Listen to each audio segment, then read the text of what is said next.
വചനവായന 28-ാം ദിവസം. യാക്കോബ് ഒളിച്ചോടുന്നു. ലാബാന്റെ മക്കൾ ഇങ്ങനെ പറയുന്നത് യാക്കോബ് കേട്ടു. നമ്മുടെ പിതാവിന്റെ സ്വത്തെല്ലാം യാക്കോബ് കൈവശപ്പെടുത്തി. നമ്മുടെ പിതാവിന്റെ മുതലുകൊണ്ടാണ് അവൻ ഈ സ്വത്തൊക്കെ സമ്പാദിച്ചത്. ലാബാന് തന്നോട് പണ്ടത്തെ പോലെ താല്പര്യമില്ലെന്ന് അവന്റെ മുഖഭാവത്തിൽ നിന്ന് യാക്കോബിന് മനസ്സിലായി. കർത്താവ് യാക്കോബിനോട് അരുൾ ചെയ്തു, നിന്റെ പിതാക്കന്മാരുടെയും ചാർച്ചക്കാരുടെയും നാട്ടിലേക്ക് തിരിച്ചു പോവുക, ഞാൻ നിന്നോടുകൂടെ ഉണ്ടായിരിക്കും. യാക്കോബ് റാഹേലിനെയും ലേയെയും താൻ ആടുമേയിച്ചിരുന്ന വയലിലേക്ക് വിളിപ്പിച്ചു. അവൻ അവരോട് പറഞ്ഞു, മുമ്പത്തെ പോലെയല്ല നിങ്ങളുടെ പിതാവിന് എന്നോടുള്ള മനോഭാവം. എന്നാൽ എൻ്റെ പിതാവിൻ്റെ ദൈവം എൻ്റെ കൂടെ ഉണ്ടായിരുന്നു. എൻ്റെ കഴിവ് മുഴുവനും ഉപയോഗിച്ച് നിങ്ങളുടെ പിതാവിന് വേണ്ടി ഞാൻ പണിയെടുത്തിട്ടുണ്ടെന്ന് നിങ്ങൾക്കറിയാമല്ലോ. എന്നിട്ടും നിങ്ങളുടെ പിതാവ് എന്നെ ചതിക്കുകയും 10 തവണ എൻ്റെ കൂലിയിൽ മാറ്റം വരുത്തുകയും ചെയ്തു. പക്ഷേ എന്നെ ദ്രോഹിക്കുവാൻ ദൈവം അവനെ അനുവദിച്ചില്ല.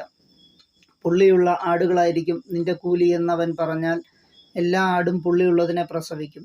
അതല്ല, വരയുള്ള ആടുകളായിരിക്കും നിനക്ക് കൂലിയെന്ന് അവൻ പറഞ്ഞാൽ ആടുകളൊക്കെ വരയുള്ളതിനെ പ്രസവിക്കും. അങ്ങനെ ദൈവം നിങ്ങളുടെ പിതാവിൻ്റെ ആടുകളെ അവനിൽ നിന്നെടുത്ത് എനിക്ക് തന്നിരിക്കുന്നു. ആടുകൾ ഇണചേരുന്ന കാലത്ത് എനിക്കുണ്ടായ സ്വപ്നത്തിൽ ഞാൻ തല ഉയർത്തി നോക്കിയപ്പോൾ ഇണചേരുന്ന മുട്ടാടുകളൊക്കെ പൊട്ടും പുള്ളിയുമുള്ളവരായിരുന്നു. അപ്പോൾ ദൈവത്തിൻ്റെ ദൂതൻ സ്വപ്നത്തിൽ യാക്കോബേ എന്ന് വിളിച്ചു. ഇതാ ഞാൻ എന്ന് വിളി കേട്ടു. ദൂതൻ പറഞ്ഞു, തല ഉയർത്തി നോക്കുക, ഇണചേരുന്ന മുട്ടാടുകളെല്ലാം പൊട്ടും പുള്ളിയും വരയുമുള്ളവയാണ്. ലാബാൻ നിന്നോട് ചെയ്യുന്നതൊക്കെ ഞാൻ കാണുന്നുണ്ട്. നീ കൽത്തൂണിന് അഭിഷേകം ചെയ്യുകയും വ്രതമെടുക്കുകയും ചെയ്ത സ്ഥലമായ ബത്തേലിന് ദൈവമാണ് ഞാൻ. എഴുന്നേറ്റ് ഇവിടം വിട്ട് നിന്റെ ചാർച്ചക്കാരുടെ നാട്ടിലേക്ക് തിരിച്ചു പോവുക. റാഹേലും ലേയയും പറഞ്ഞു, നമ്മുടെ പിതാവിൻ്റെ വീട്ടിൽ നമുക്ക് എന്തെങ്കിലും ഓഹരിയോ അവകാശമോ ഉണ്ടോ? നമ്മളെ അന്യരായിട്ടല്ലേ അവൻ കരുതുന്നത്. നമ്മെ വിൽക്കുകയും കിട്ടിയ പണം തിന്ന് നശിപ്പിക്കുകയുമല്ലേ ചെയ്തത്. നമ്മുടെ പിതാവിൽ നിന്ന് ദൈവം എടുത്തു മാറ്റിയ സ്വത്തെല്ലാം നമുക്കും നമ്മുടെ മക്കൾക്കും അവകാശപ്പെട്ടതാണ്. അതിനാൽ ദൈവം അങ്ങയോട് കൽപ്പിച്ചത് ചെയ്യുക.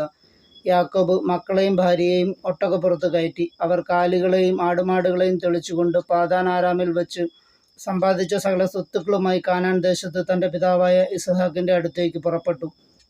ലാബാൻ ആടുകളുടെ രോമം വെട്ടുവാൻ പോയിരിക്കുകയായിരുന്നു. റാഹേൽ തൻ്റെ പിതാവിൻ്റെ കുലദേവന്മാരുടെ വിഗ്രഹങ്ങളെല്ലാം കട്ടെടുത്തു.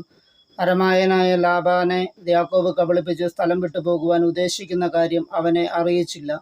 തനിക്കുള്ളതെല്ലാം എടുത്തുകൊണ്ട് അവൻ സ്ഥലം വിട്ടത് അവൻ നദി കടന്ന് മലമ്പ്രദേശമായ ഗിലിയാദിനു നേരെ തിരിഞ്ഞു.